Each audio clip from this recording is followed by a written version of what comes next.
How to hide apps in Xiaomi. Hello everyone, welcome to this channel. I'm Emily and I'm here to help you out today. So without any delay, let's get started. Now in order to hide the apps on Xiaomi, what you can simply do is first of all launch the security application on your device.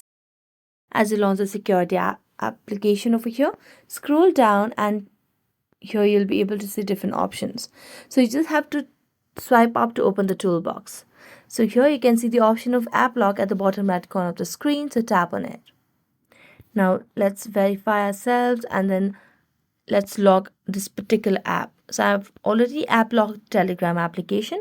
So I'm going to go back and then here you can see the option of hide apps as well. So tap on hide apps and then search for Telegram and let's hide Telegram over here.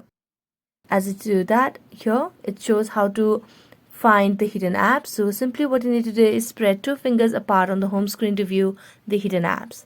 So we're going to tap on got it and then we're going to go back and here on the home screen, let's see if we have Telegram. So as you can see, the Telegram application is not available. So it's already been hidden. So that's it. Thank you so much for watching this video. See you next time.